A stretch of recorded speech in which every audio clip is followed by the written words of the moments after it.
Welcome, Dungeon Plunger Union members. I have my +1 plunger, my coffee flavored holy water, and today I have a very special Union member joining me to plunge the dungeon and flush evil down the drain.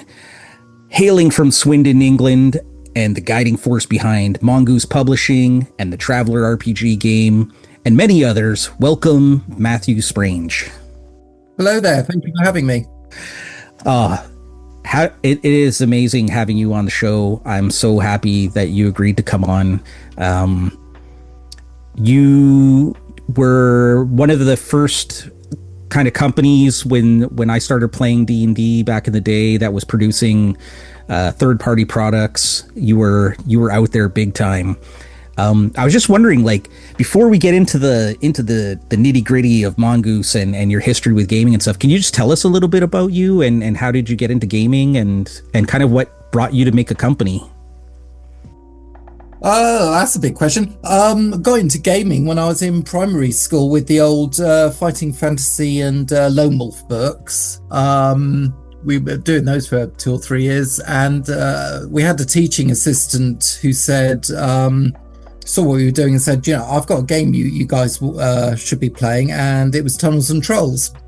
And that was the start of a very slippery slope. I picked up Red Box D&D and just kind of never looked back. Been gaming in one form or another since I was 8 or 9 with those books, 12 when I got into RPGs. Done many RPGs, got into the miniatures gaming with the Warhammer and what have you, did some writing for those as well. And at some point in my mid-20s, I turned to my oldest friend and said, the D20 license is out, should we start a games company or what? And that's basically what happened. Wow, that's a pretty giant leap though. To like, I mean, I'm sure there were a lot of people at the time who felt like, oh, we could do this. Now we have the legal ability to do it. But I mean, you really, like, in those early days, you guys published a massive amount of material. We came late to the party. When we started publishing, the D20 license had been out for about a year, maybe a little bit more. And I mean, we didn't have a lot of money to begin with. We started Mongoose on, I think it was £8,000. And that was to cover all the marketing and printing the first 3 books. We assumed we wouldn't get any money from distributors for 3 months, but just in case, we could put 3 books out without needing any money coming in. And we were the same as everyone else. We didn't have lots of money to throw around, so we had to do 32-page softback adventures just like everyone else. So we started working out what they would be, and it suddenly hit me, why the hell are we doing the same as everybody else? That's just crazy. So had a little think about it, came up with the Slayer's Guides, which are kind of like extended colleges. The first book we did was Slayer's Guide to Hobgoblins. And actually say from that point, no, we didn't look back. The Slayer's Guides got a lot of attention, and then within a few months we released the Quintessentials, which were very similar to the complete handbooks of 2nd edition. And at that point they just hit the market like a bullet. I mean, we were up to that point, we were working in basically our bedrooms. The office I'm in now was funded by the Quintessentials. At one point they were selling 1 book every 30 seconds. They were amazingly popular. Did you play a lot of 2nd edition, or was it just something where you were like, oh, this is, because to me, I think like one of the selling points of those was that they really had that leatherette feel of the old 2nd edition, like, I can't remember what they were called now, but they had the Quintessentials. Yeah, I mean, the 2nd edition ones had this kind of vinyl cover. We looked at doing that, but we still didn't have a lot of money at the time. So we kind of like printed a faux leather effect, and we got the gold foil on there for the lettering. Yes, and they just went unbelievably well. But at that point, you mentioned earlier about other people involved. I had this big chart that plotted all the books that had been announced or released or planned to be released. And at one point, there were over 100 companies that had either published or were about to publish for D20. It was an absolute shark pit to operate a business in that area. We had a few decent ideas on our side. We were doing things that nobody else was doing. And we made sure we were releasing something every single month without fail. And that demonstrated to distributors and retailers that we were serious about what we were doing. It would be supported. And a combination of those two things and a big dollop of luck allowed us to kind of claw our way to the top of that D20 pile.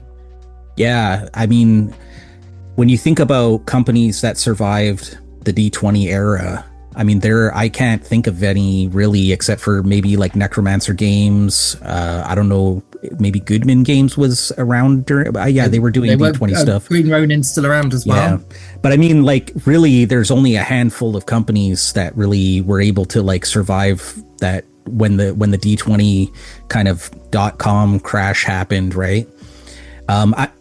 So was that what moved you towards more intellectual properties when you started to get into, like, because I saw like you at one point you had Conan and Judge Dredd and Starship Troopers, and I even see you had a Lone Wolf game, which must have been pretty amazing. Yeah, I mean, that wasn't the reason we did those licenses isn't because we were wise enough to see the great D20 crash. We didn't see that at all. It simply came down to, these are the games we want to play. And if we want to play them, maybe there's a bunch of other people out there that would quite like to play them as well. And we have been fortunate that our tastes in games have a market out there. So, I mean, the first license we did was for Judge Dredd, which is popular in the UK. It's kind of patchy in other places of the world, so it was never going to sell gangbusters. But it's something we really did like, and we saw what we could do with it.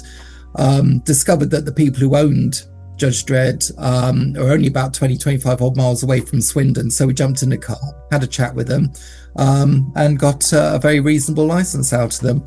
On the strength of that, we were able to go down to Warner Brothers in London and show them, look, this is what we can do. And that's how we got the Babylon 5 license, and it all kind of rolled on from there.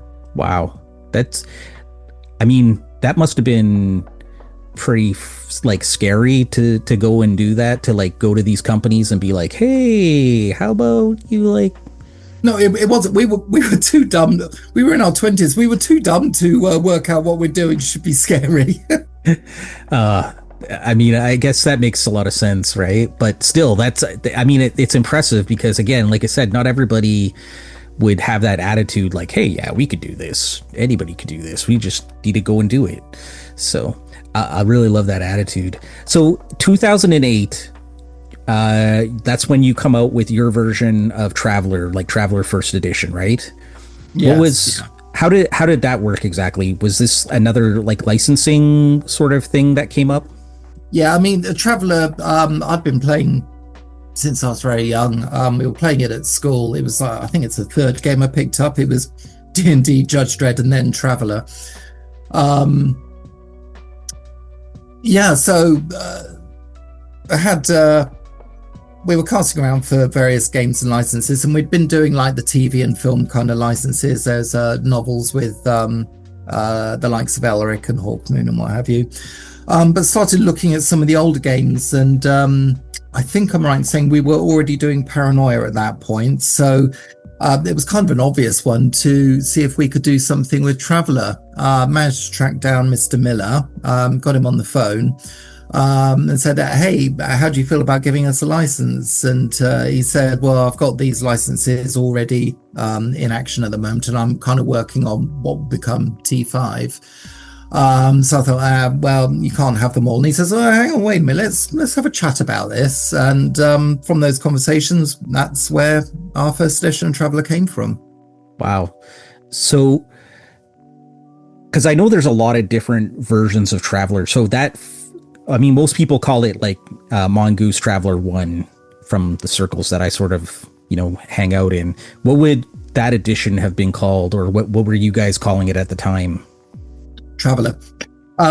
We did the same thing with RuneQuest. We've mostly done the same thing with Paranoia. We did call one edition Paranoia XP because Windows XP had come out. But no, by and large, we simply call the games by their name. Okay. So later on in 2016, you guys come out with Mongoose Second Edition, right? Or Mongoose Traveler Second Edition.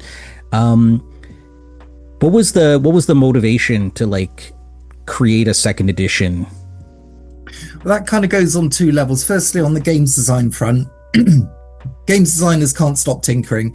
And there's an argument to say that you start working on the next edition the day after the current edition comes out. So you're always making little notes and things. This should go in the game. We can tweak this. We can make that better.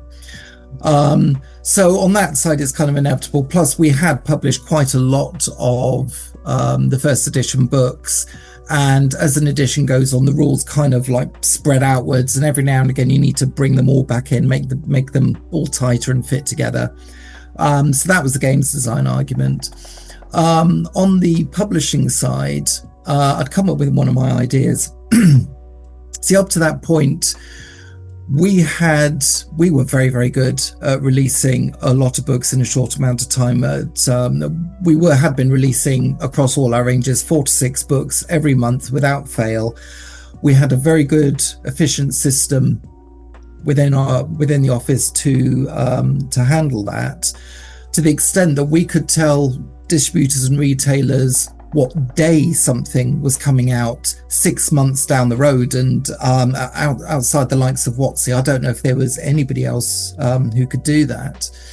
With second edition, I came up with a different idea. Suppose instead of releasing 3 or 4 books a month, supposing we release 1 book every 3 or 4 months and we make it better.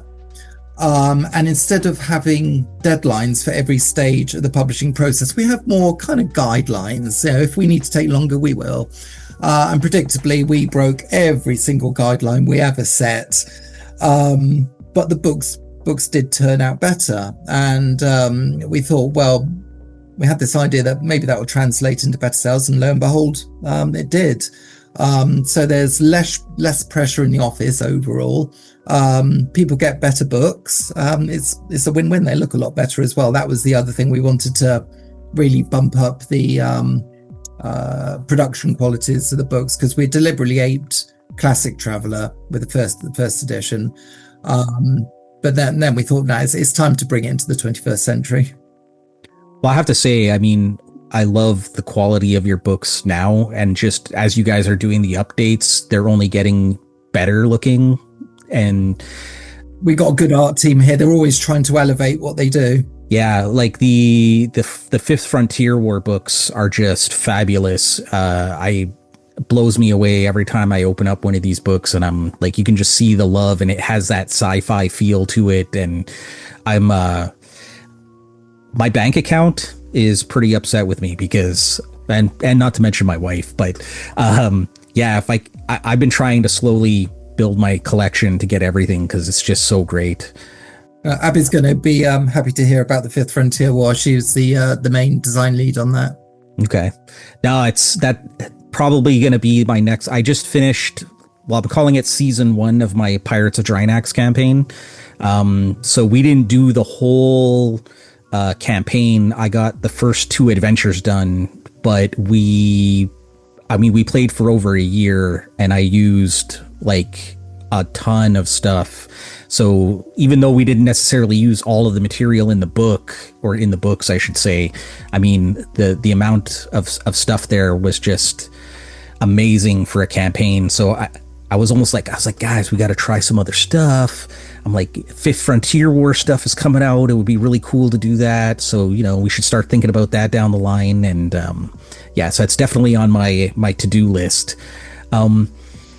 So one of the things that kind of came out of when you switched to second edition was this sort of, I don't know how you would describe it, but the way I understand it was like a little bit of a schism from first edition sort of followers, and then I get the sense that there was like a betrayal on some level and that's where the Cepheus engine has sort of come from, and now there's a variety of like these Cepheus engine or SRD sort of kind of games that have come out. What's your take on that, and how do you feel about this sort of like splinter that occurred during that time?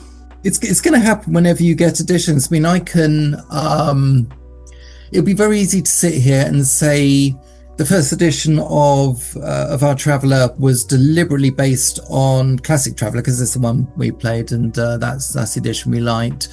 But it was thoroughly modernized throughout. It had a unified task system for a start. So it'd be very easy for me to sit here and say, well, I don't really understand why people are still playing Classic Traveler when this one is so much better. And then our second edition builds upon that, and it's so much better. But not everybody thinks the same way. So I mean, my view's been we don't really care how people are playing Traveller as long as they're playing Traveller. And the CPS books, they've been going in all sorts of different directions they might not have gone in if they'd still been directly tied to Traveller. But there'll always be a compatibility there, so you can move from one to the other. I mean, even with our second edition Traveller, you can pick up a Classic Traveller adventure, and a referee can run it directly from they directly run Death Station or Nomads of the World Ocean, what have you, and make the rules conversions on the fly because they are so close and it is so intuitive.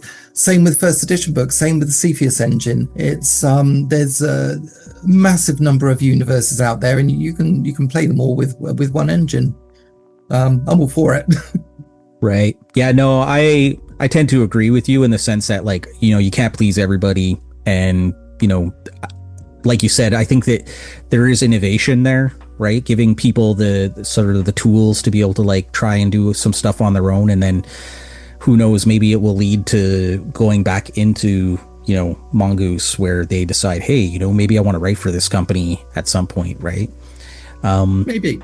Yeah. I mean, we got the 3 different ways of writing for Traveller out there. It's all fairly loose and permissive. So, you know, if somebody wants to do something with Traveller, there should be a way for us to find for them to do it.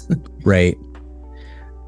So one of the third-party publishers, because I didn't realize that there were so many third-party publishers at one time for Traveller. And so Steve Jackson Games has, or at least they had a license to be able to produce Traveller material. I'm guessing that was under Mark Miller. It was, but it continues now. They can, I mean, they're still selling their GURPS Traveller books. I had a chat with Steve last year, and he indicated he'd be interested in having a look at publishing new material of GURPS Traveller. I said we were interested in him doing that, so he's got a lot on his plate at the moment, as I understand it. So I don't know where or when, but the door's open there. That's amazing, though. I love that openness to work with people. That's pretty fantastic. I know I have a lot of friends who love Traveller, but they love GURPS as a system, so I'm sure they'll be happy to hear that. So you guys, like Mongoose, bought the rights from Mark Miller now. So you're officially the chaperones, guardians of the throne. Stewards, we say. So how did that come about, and you know, how did that all work? We've been working very closely with Mark across both editions, and it got to the point where if somebody wanted to do something Traveller, like, I don't know, I want to do a Traveller board game or teacup set or whatever, Mark would first start asking our opinions. Do you think we should be looking at this? And in the end, he was just saying, look, go talk to Mongoose, they'll handle it all. From our point of view, Traveller was doing very, very well for us, and I did say to Mark, if it was just you and I, We might not even have a contract. We just do it on a handshake. But I've got people here whose livelihoods, their families, their mortgages depend to a large extent on Traveler. So would you mind awfully, Mark, if I asked what your intentions are for Traveler after, your inevitable? And he said he'd been thinking about this, and he wanted to put something in place that Traveler would automatically pass over to us on the event, which was all well and good. But I went back to him a little bit later and said, if you're planning to do this, how would it be if we gave you some monies and where we do this sooner rather than later? And he had to think about it and said, yeah, let's talk about that. Let's just talk about the amount. And that was an interesting conversation because we'd had someone interested in buying Traveler way back 10 years ago or something. And Margaret said a jokingly large amount that they wouldn't have agreed to. And we'd already knew that Space 1889 had been sold, and we knew pretty much how much for, which was at kind of the other end of the scale. And Mark said, I can't let it go for that amount of money. And I said, well, we can't pay that amount. So we had a range to work with. So Mark went away and had a think about it, came back with a figure. I had a little heart attack, but said, all right, yeah, we'll find it, Mark. We'll sort that out. And then we spent about a year us scraping the money together, and a year for Mark to pull together all the documentation for Traveler, because it'd been fragmented so much time over the years. And you need documentation to say, yes, Mark owns this is what he owns, and this is what he's going to be selling. The sales agreement itself was a very, very simple set of paperwork. But the provenance of Traveler, that's where all the detail went to. It's a big stack of papers like this. Wow. That's how does that feel to go from, you're playing a game as a kid, and now you're like, wow, I'm like an owner of this intellectual property. Like, that must blow your mind. It does. It is a bit weird. Day to day, we're focused on creating for Traveler and developing it and improving it, and that's the full-time jobs of everyone here at Traveler each and every day. So you don't really get much time to think about that. But I do remember talking to Mark. I was on the phone with him, and we'd basically gone through all the agreement text, gone for the provenance, all looked good. It had gone to the lawyers. They came back. Here's make some changes here and there, and that was all done. And we were basically all ready to go. This was the final conversation we had, saying, right, sign the agreements, you send it to us, I'll send it back, then make payments and you're ready to go. I said to Mark, is this, are you okay with this, Mark? Are you good? Because I know it's like your baby for decades. He said, Matthew, I'm excited for this. I want to see what happens next with Traveler. So, no pressure on us. Oh, man. Yeah, no kidding, right? Way to play the Uno reverse card. So one of the things that happened recently was that you guys put out a new Pirates book that's basically for a classic Traveler, looks exactly like the classic Traveler, from like the GW days or Games Designer Workshop. How was that book received, and how well did it do for you guys as a company? Way better than we expected. The reason we did it is because we thought it'd be a bit of fun, be a laugh, be an interesting thing to do. We first got an inkling that it would be a bit more popular when we made the announcement, and we saw how many likes and interactions and things we were getting on social media. I think, people are paying attention to this.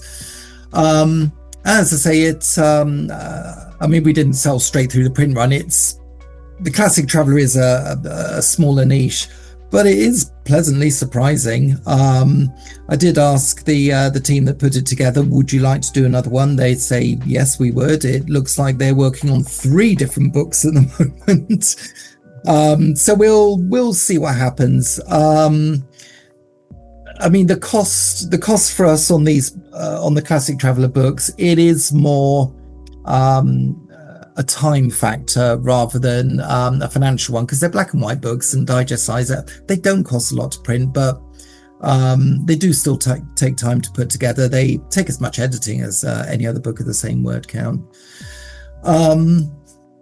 But I mean, it has crossed my mind. Perhaps we ought to do the next Alien modules. I don't know, do one on BWAPs or something. But let's stick with the little black books for now and see how they go. It's a fun thing to do, and it's interesting to explore the old game system. We'll see how it goes. I think there'll probably be some more books.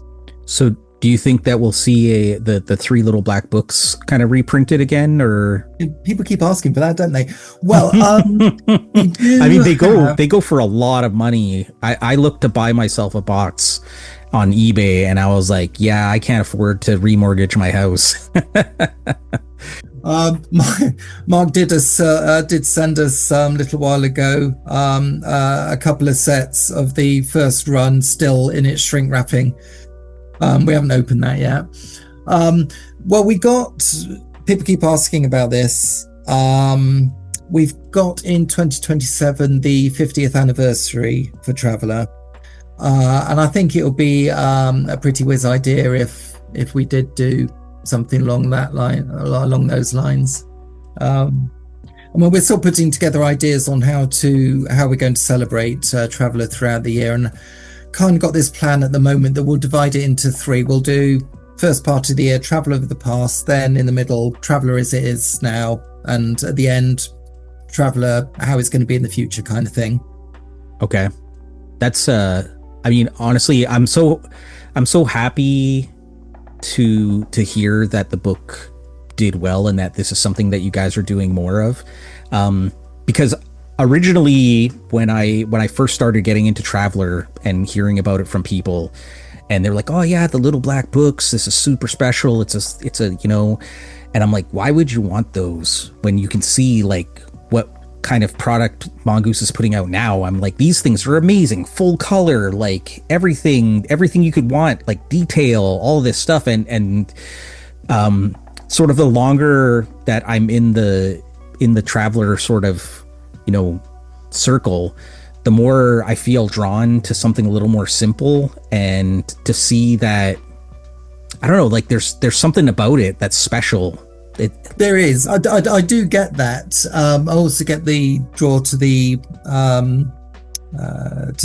simpler times, simpler games. As a game designer, what the frustrating thing is, when you get down to the core mechanics, the current edition of Traveler is simpler than Classic Traveler. We made it that way from the outset. I mean, just the unified task system for a start cuts everything down. But you show somebody a little black book, you show somebody the 280 odd page hardback, which is simpler. Yeah. No, you make a very good point, actually. I hadn't considered that. You haven't explained that very well. And I mean, there was I did have course a little while ago to I got it in my head that every Thursday afternoon we down tools here and play games, because you know, if we're going to make games, we ought to play them as well. And I fancied doing a bit of old school role playing, so I've picked up my old first edition AD&D books. Thought, hey, we can run some classic adventures of these. Went through them again. I can't understand how, as a 13-year-old, I ever figured out how to play that game. I mean, well, I didn't have a mentor showing us how there was. I sat down there and read them and figured it out. No, I don't understand that. In the end, we did Redbox D&D. I could just about cope with the way that was written. But no, I do understand the attraction of going back to the older games, playing some of the old adventures. I mean, it's no accident that we've redone things like Belt Strike and Death Station. a few others. It's because we want to play them again. Mm-hmm. No, I definitely get what you're saying about the concept of like playing old school D&D like that, because for me, it wasn't until 3rd edition that was when I could really start running the game, because I was like, okay, this makes sense, right? Like there's a lot of like core, simple concepts, and everything was sort of unified. So I totally get what you're saying, where you guys have tried to make the game as like, simple as possible, and to try to like get people into it, which kind of brings me to my next question. So I just wanted to thank Bob Lofton of Safeco, because I shout out to him because he's a super duper Traveler fan and he has a podcast. And so I asked him to kind of shoot me some questions because I told him I was going to be talking to you. And so one of the things, and his podcast will be in the link in below. So if anybody wants to check it out, I recommend they do.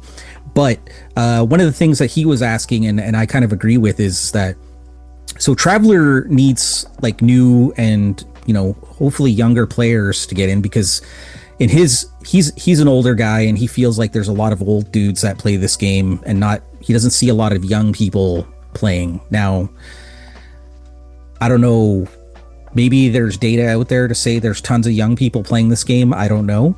But he says that perhaps this generation has different sensibilities about gaming. They have different expectations and desires. Like one of the things when I first got into the game was this misconception that in the new version you could still die during character creation. That's just not true anymore. What would you suggest is the best way to get new game masters and players to like get into the Traveler universe? Well, as a company, how best to talk about this? We are going to be limited in the reach we've got. We've started engaging with social media, and we start on Twitter and Facebook. Fine, that's where all the old veterans hang out anyway.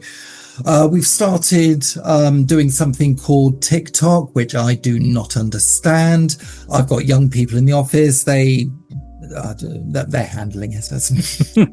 And we just brought on a new marketing person who is very much working online. So we have that kind of reach. But overall,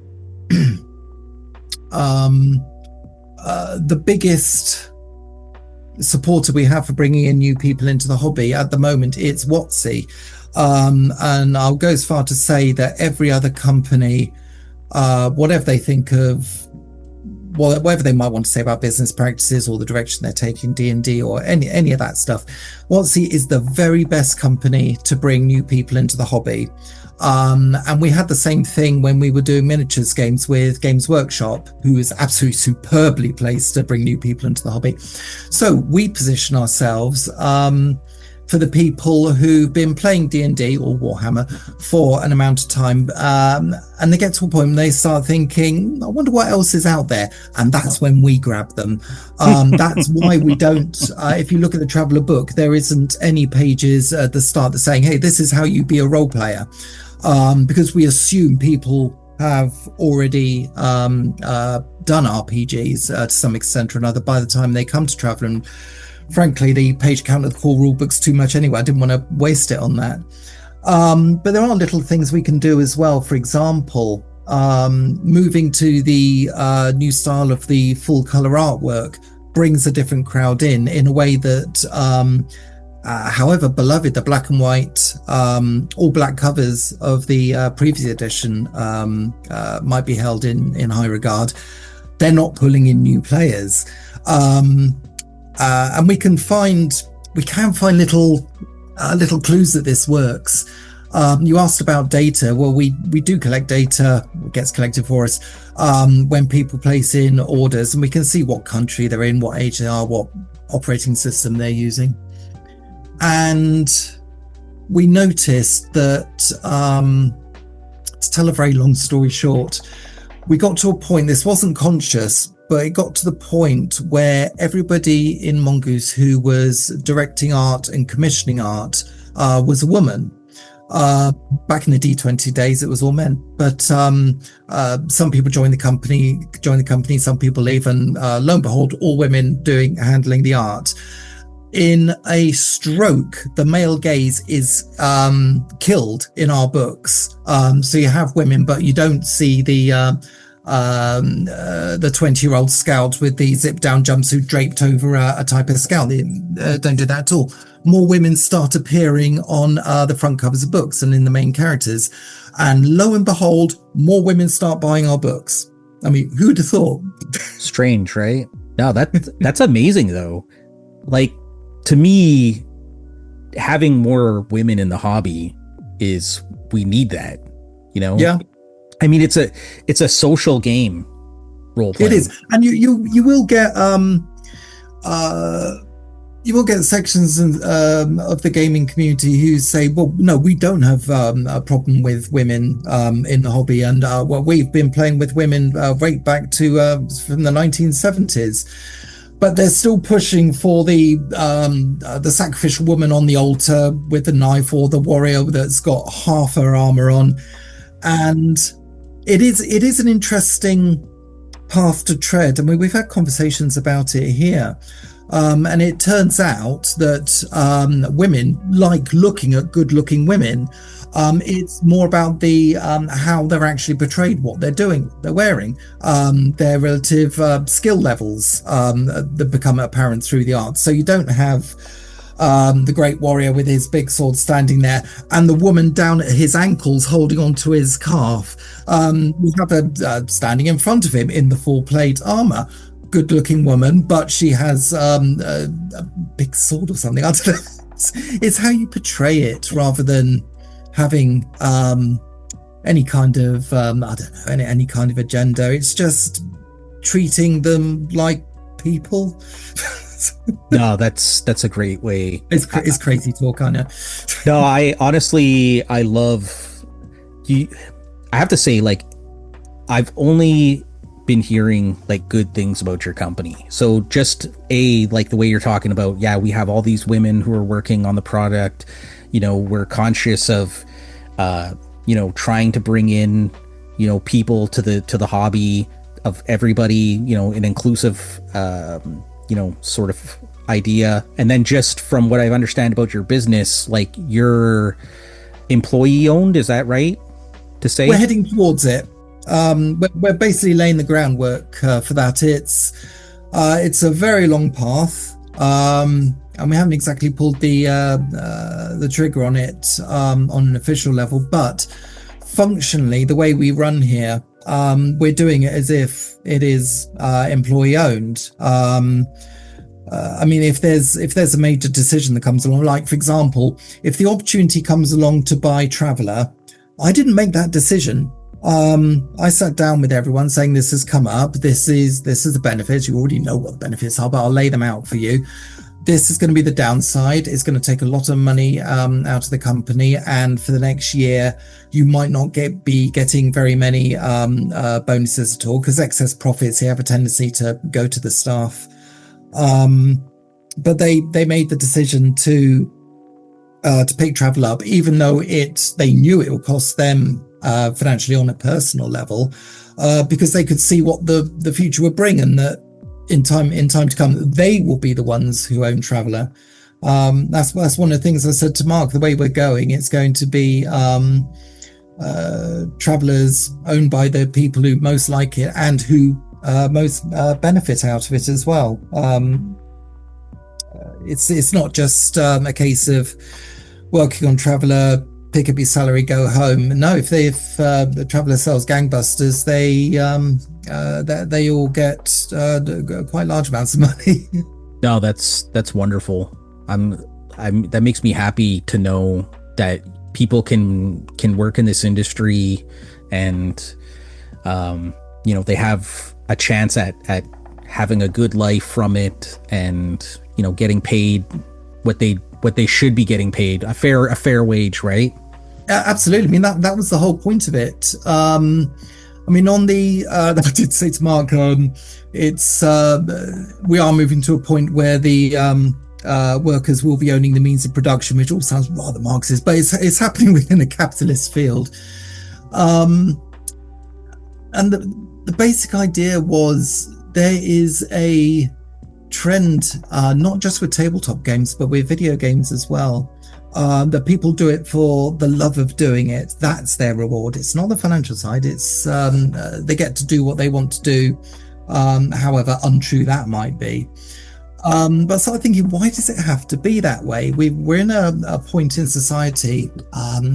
It's happening in this country. I know it's happening in the US as well, where people in their 20s are completely unable to buy their own homes, however small and modest they may be, and that just kind of sticks in my core a bit. So I sat down, work out how much do people need to be paid to have a reasonable chance of a decent place to live, where they're not in constant debt to a landlord.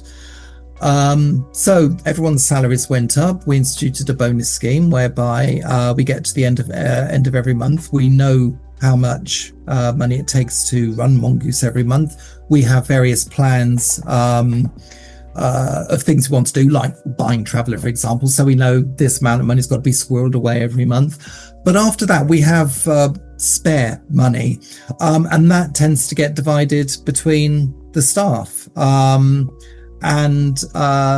mean, we're not talking getting a few £100s or dollars at the for the Christmas break or what have you. Bonuses can be 4 figures every single month. They can double their salaries. I think they're going to be doing it this financial year, doubling their salary through the bonuses. We're constantly looking for other ways to benefit the staff, because one of the problems we hit was you pay staff a lot of money and they get taxed a lot. So it feels really inefficient. You're trying to do all this good for your employees, and then the taxman comes along. I'll take that. Thank you very much. So we started looking around for other things we could do. For example, everyone here gets a mobile phone that's completely paid for by the company. And because that's done by the youngest member of the staff here, it's an all bells and whistles. I don't know. It's probably the latest iPhone I've we sat down, worked out that while they get taxed even more for this, it's still beneficial for them to have company cars. And we're not just getting them the little hatchbacks. Cassie's got a sports car. Sans just got rid of her Jag. So we're trying to always find ways to improve the employee's life. But that goes back to their workday as well. They're the ones who work out what projects they're going to work on and when, and who should be doing what. So they immediately have control over their working lives. They know if there's a problem with the art, or they get a new idea on how to do something, it might mean a book is 2 or 3 weeks late. They know that's fine. At the same time, they are also incentivized, because they know if they do get a book out before the month's end, that's going to go directly onto their bonuses for that month. So there's always a balancing act there, but it's all in their hands, which means they don't have a big boss standing on top of them, constantly poking them on the top of the head, do this and do it this way because my way is the right way. That doesn't happen here. I'm always looking for new office days out. I mean, we every year we go to the wildlife park up the road. We get the kind of behind the scenes tickets that you basically pick your favorite animal. The zookeeper takes you in, you get to scratch its fluffy head and feed it. And if a new Star Wars film comes out, we'll book out the entire theatre and just sit there. I mean, half a dozen of us, and we'll have the whole cinema to ourselves. So always looking for things like that to do. That's amazing. I got to figure out how to get to England. So you joke about it. We've had Chris Griffin. He's just joined us here in the office. He's in the UK at the moment. But the really amazing thing is, and the thing I haven't been able to convince other games company owners of, I started paying the staff more, and I started getting paid more as well. Funny how that happens. But you don't have to screw your employees down to you're better off if you just let them fly. Yeah, this is what I think is so amazing. Like I said, the product is just amazing. So I mean, obviously you figured it out. You figured out some sort of secret formula here to make it a win for everybody, right? So talking about like product and stuff, what would be the ideal sort of entry point for the new player to get in? Because I know I felt like super intimidated when I started, and people were like, oh, you need to get the core book and you need to get High Guard and the armory and all this kind of stuff. And I kind of felt like, I don't even know if I'm going to like this game yet. Like, so what would you... Yeah, but now and again, somebody pops up on Reddit or somewhere and says, I've got the core rule book. I've just started. What more do I need? And I'm standing there, I'm typing away saying, you don't need anything more. There's lots of different directions you can go in, but everything you need is in the core rule book. Just read that and you'll figure it out yourself, which area you want to go in. I mean, it's probably going to be High Guard and CSE, but they're not necessary. Everything you need is in the core rule book. I mean, we did release the... Explorers Edition and Merchants Edition, which are 72-page soft bags. They're cheap. Say they're $1 if you just want the PDF. The Explorers Edition we're actually got as part of a free starter pack on our website at the moment. And they actually contain all the core rules. All the combat and stuff's in there. All we've done is just kind of limited down to one career type and trimmed equipment and things so it all fits in. But honestly, no, if somebody's already into RPGs, they know what to expect. They'll be fine with the core rule book. That's all you need to begin with. We got free adventures even you can start off with. Yeah, I saw that bundle. I think that to me looks really awesome. So I don't know. I think you probably have it the right of it in limiting how much information there is so that you're not feeling overwhelmed. And, I don't know which class or which career to choose and all that kind of stuff. So, I mean, it is a fact. I mean, we get we see these mail orders coming in for ordering literally £1,000 worth of Traveler books. And if it doesn't have the core rulebook in there, I'm kind of okay with that because I have collector mania, same as anyone else. But I always get a bit nervous when you see that core rulebook in there, thinking, is this your first dive into it? I hope it isn't, because you're going to get overwhelmed with all that. I know I did. I mean, I'm glad I stuck with it, but I could see how, getting all of that would be, I don't know, it's something about our hobby. It's crazy. People... It is. I mean, I've done this myself. I did this. I've been doing it over the past month. I've just been picking up the 4th edition of Warhammer Fantasy Roleplay from Cubicle 7. Shout out to Don there. Because they've redone the Enemy Within campaign. And I played that when I was a teenager. I wanted to revisit the old ground, but see how they've improved upon it. So I mean, I bought the rulebook. I bought multiple rulebooks for all the players. I bought the whole Enemy Within campaign. I bought the companions to the Enemy Within campaign. I haven't read it all yet. Of course I haven't. There's too much, but I mean, I will. I'll get through it. Had you played in the original? First edition, yeah. We played right through the Enemy Within campaign when we were kids. I'm curious to see what your feeling is if you ever decide to do the update. We're starting this Saturday, actually. Oh, nice. That's cool, man. So how would you assess the current popularity of Traveler? So like at one point, Traveler was sort of like the go-to sci-fi role-playing game, and culturally science fiction has changed a lot. How do you, as Mongoose, how do you make it relevant and popular to this generation with the anime and the kind of like changes to the way we view sci-fi now? It's not, I was going to say it's not all that very different. I mean, science fiction is exploring the same ideas. They're doing it in different ways. They're doing it in more detail. I think in the main, it's probably better these days than going too far back. But I mean, looking at something like D&D, it's very easy to say that D&D is the default for fantasy. Whatever you want to do with fantasy, D&D will handle it. And there's other games for other tastes, but D&D is the go-to to start with. It'd be nice to say Traveler is the same for science fiction, because Traveler can handle all kinds of science fiction out of the book.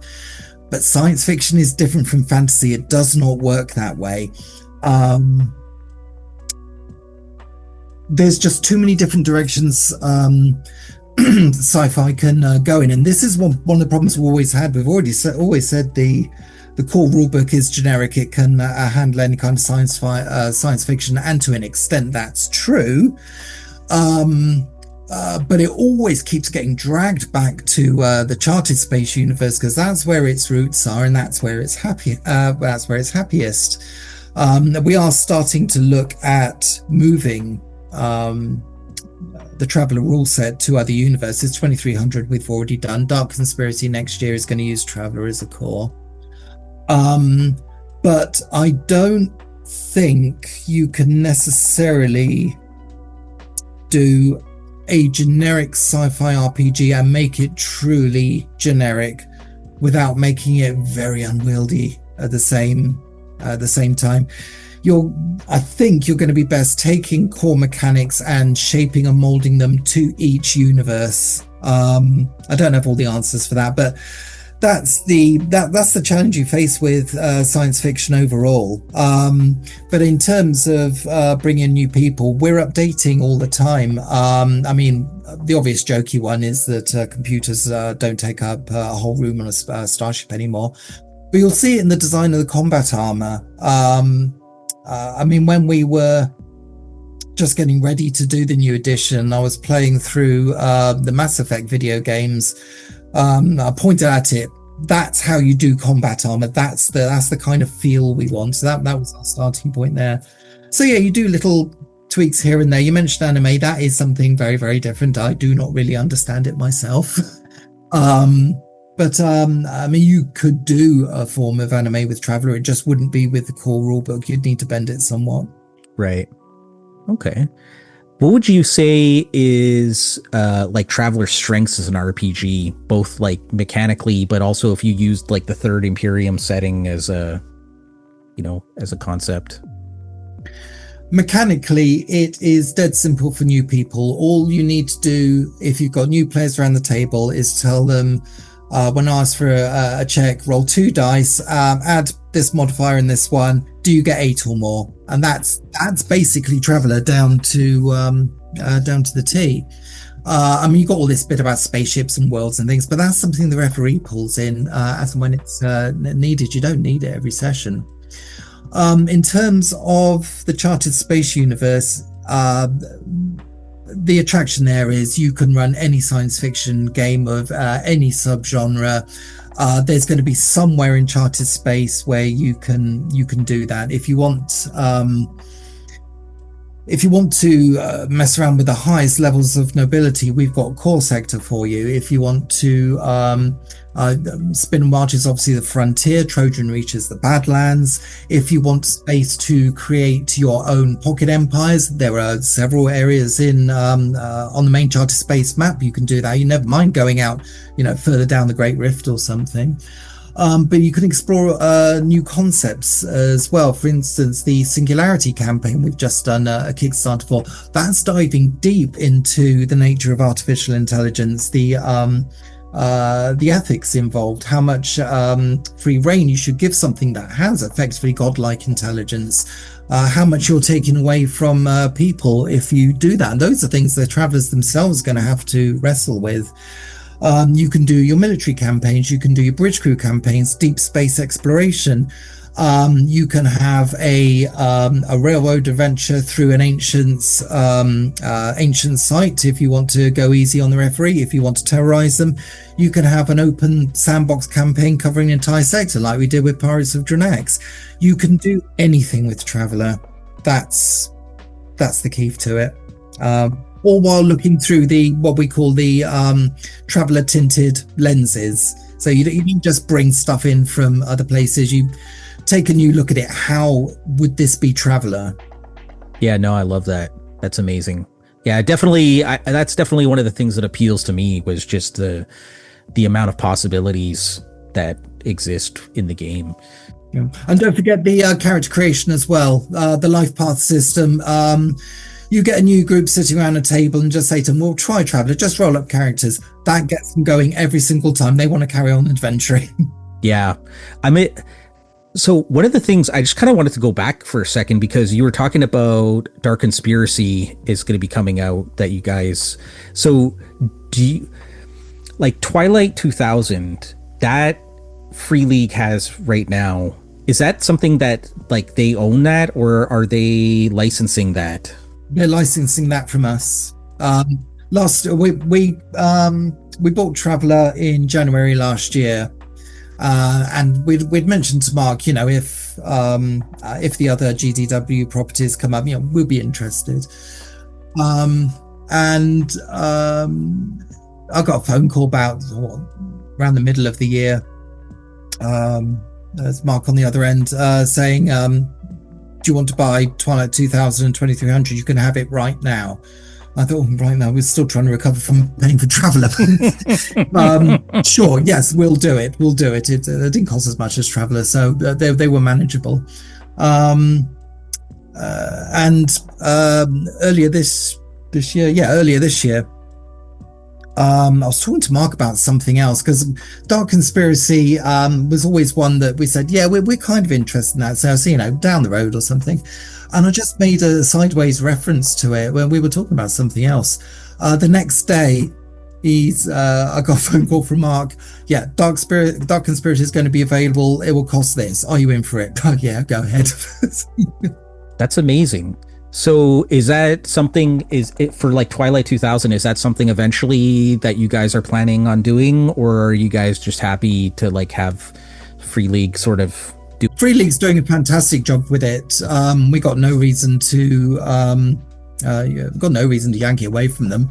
If at some point they decide it's no longer for them, these things happen. Then I imagine we would take a look at it. I imagine it would use the Traveler engine. Really don't know. There's absolutely zero plans for us to do anything with Twilight at the moment. Okay. And the 23 AD, that like the one that you're publishing now, that is like the 23 AD that was from before? Like, yeah. Okay. Because I haven't really looked into that line. I mean, it seems interesting, but it seems more of like closer, like near future sort of stuff in our solar system. No, it does go a bit beyond that. Humanity has started going to other worlds, and there are quite a few colonies out there. Aliens are just starting to be contacted. Earth is very much aligned with nations that we know about. So the big powers in space are America, China, and France. But all the other nations are out there as well. They've got individual colonies. They're working with the bigger powers. But no, if you wanted to dive into it, we're just about to release in a couple of months the Invasion campaign, which is another one of these epics, but for 2300. Your players will start off as farmers on a colony world. They'll end up as war heroes in their own military ship that they've acquired. That sounds so awesome. Yeah, so it really is zero to hero. It's a good place to start with 2300 because you're not just unleashing your players on the universe. They've got definite things to do and places they must be. But it's you got there's lots of big explosions. Oh man. So one of the things that I wanted to know, because I tried looking on your site and I couldn't find this, but like when I did the Pirates of Drinax, which is, I don't know if that's the proper way of pronouncing it. I always called it Drinax. I don't know how I'm supposed to say it. I say Drinax, but okay. Pronunciations in Traveler, they wander all over the place. You're going to be good because if you figure how many people are in charted space, they're all going to pronounce things differently. This is fair. Good. However you say it, you're good. All right. So one of the centerpieces for my campaign was that map of the Trojan Reach. and I've had people like eating over it and their drinks over it, and the folding it up so many times that the the lines of the map are starting to kind of like tear into little squares. Is it possible, or will it be possible at some point in the future to be able to buy maps of the sectors? Because they're such an amazing piece, like centerpiece to a game. We've looked at doing this. It'd be lovely to do. The problem is that those big posters are extremely expensive to print. We can't just knock like 400 or 500 off. It would be a stupid amount of money. They kind of make sense when you get into the print runs of the thousands that you get with like Drinax and Great Rift and all the sector books. The only way I can see that we could possibly do it on any reasonable level is having like a box set with all the sector maps in. But that's going to be of limited interest, and I don't think people are going to like what we'd have to charge for it. So these things are hellishly expensive to produce. Right. Well, I'm glad I asked, but that's a bummer. But I mean, I have to say, if I feel like, as an advocate of somebody who's played with one, I highly recommend that people go out and try it and have it, because just my players would sit at the table and they'd be like, oh, what's this place? What's over here? Yeah. And they would even I would let them go onto travelermap.com. Yes. And they would look up stuff and they'd be like, oh, did you know that blah, blah, blah? And I'm like, yeah. And so then I had no idea, but they would start plotting and start like, okay, well, how do we get there and what are we going to do? So it for making a living sandbox campaign, it was such a great tool to have at the table. I loved it. So I appreciate that you guys did it in the first place, and the whole Drinax box set is fabulous. So I'm really looking forward to the Singularity and as well, because that was something that I kind of started thinking about, because I got the Borderlands book, and so I was using pieces from that in my Drinax game as well. And there was Tech World, where there's a lot of like stuff to do with like, artificial intelligence and all that kind of stuff. And so I'd started kind of putting some seeds in there about it, and I was like, oh my god, the Singularity. I'm like, this sounds like something that would actually really like work for what I was thinking. So well, Singularity is going to be a good campaign, because we've been looking at ways to hit the balance between railroading and complete sandbox, because I mean, the sandbox is great, and it'd be lovely to say that's the default, but it can put a big strain on the referee. Players can literally go anywhere. So we looked at ways of giving players freedom, but limiting them. Borderlands is one example of that. If they haven't got a jump to ship, they ain't going anywhere else. We keep talking about doing a trader campaign set in the island subsectors. They are nicely isolated from everything else, but it is big enough. It's big enough for the players to be able to explore, but not too large that the referee won't know everywhere that they can go. Singularity, we've got the entire core sector to play with, but because the players are starting on a liner, they get to decide where it goes. But if you've got very rich passengers on board, they're going to want to know where they're going. So the players plot out the route, their sightseeing route that they're going to go.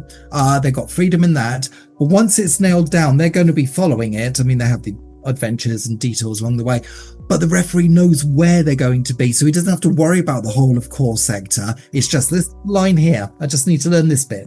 Yeah. No, I love that flexibility of what you're talking about, between, having a pre-written sort of railroadish sort of campaign versus the completely open, okay, now you're on your own and figure it out kind of campaign. So depending on what kind of game you want to run, I mean, you really, you have a lot of options. Yeah, I mean, it's what I'm always kind of gratified to hear is the length of time people are playing some of these campaigns. I mean, Pirates of Drinax, I know I've heard of groups been playing it 5-6 years in real time. I was listening to someone talk about their Deep Night Revelation campaign. We've been playing this for 2 years now. You must be getting along. Yeah, we just left Charted Space. It's been 2 years just getting to the Great Race. Brilliant.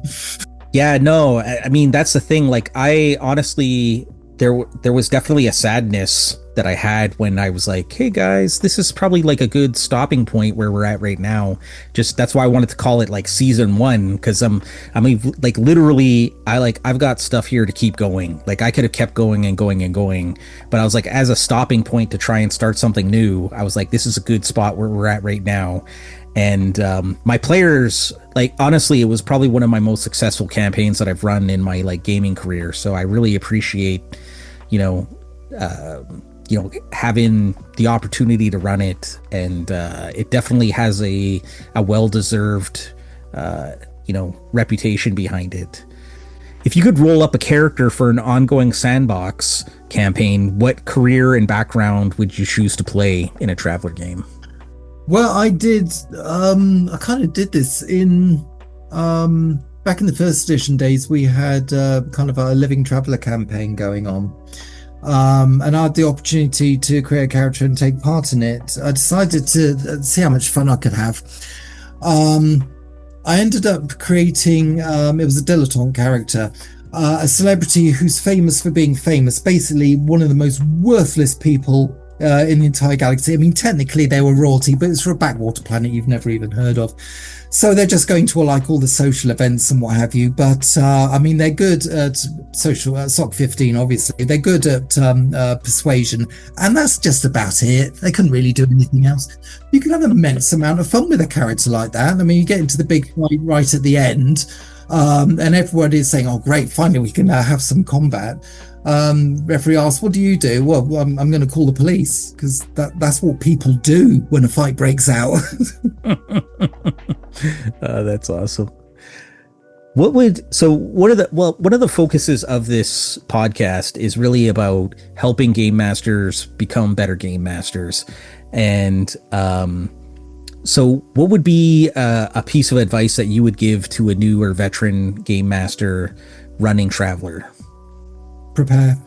It's the same with different games masters have different ways of doing things, and if everyone around your table is having a good time and they come back for the next session, you're doing it right off the back.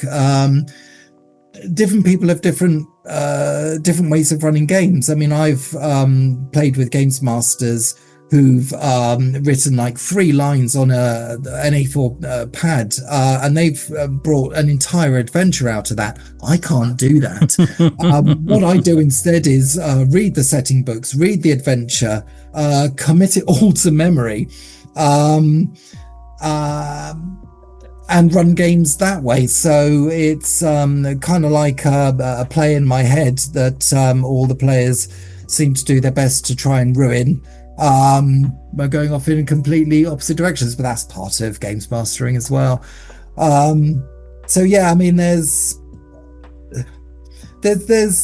always advantages of doing different things. Like the first type of referee I described can never be caught out by the players. On the other hand, players go off in a direction. So long as I've done my reading, I know exactly what's there, and it's all part of a structured universe that should feel real rather than just people wandering around in the random areas of my head. So, you know, swings and roundabouts. Does mean you have to do a lot of reading if you do it my way, though. So I just wanted to like kind of finish out. I mean, we've already talked a little bit about it, but what's in store for Mongoose in the future? Well, the next big thing for Mongoose as a company is hopefully by the end of this year-ish, very ish, we'll be buying the office building. So we'll no longer be paying rent. Puts us in a nice position whereby we have Traveler and other games, so we're not paying royalties on those. We own the building, so we're not paying rent on that. And it's just ways to make the company more secure and give it more security, more certainty throughout the future. Just in case, you know, the apocalypse comes, we should be able to have a decent chance of weathering it. as for games, it's in one way or another, it's all Traveler related at the moment. We have a number of new games coming out, but they all use the Traveler engine. The first one's going to be Pioneer towards the end of this year. Another sci-fi game that is set, call it 5 to 10 years from our own time. The Travelers or Pioneers are going to be on spaceships conducting the exploration of the solar system, and the whole idea of the game is that they're going to be the first to do things. So one campaign, the first campaign, is going to be the players will be the first people to set foot on Mars. Another one, they might be the first people to set up a base on the moon, or the first people to mine an asteroid. There's no combat chapter this book. I mean, there are rules for hitting people, but no, the enemy is going to be the environment you're in and the failure of the equipment you've brought with you. So really quite hard science fiction. What we've been messing around with is trying to give the players the feeling that they are manipulating orbital mechanics of their spacecraft without actually doing orbital mechanics. So you don't have to sit down with a book. We're trying to find interesting ways of doing that while still giving people the feeling that they're doing science, to put it crudely. So yeah, that's Pioneer. Dark Conspiracy will be the next one. We are looking seriously at doing some sort of Traveler cowboy set in the Wild West type game. Maybe that'll appear next year. We'll see how it goes.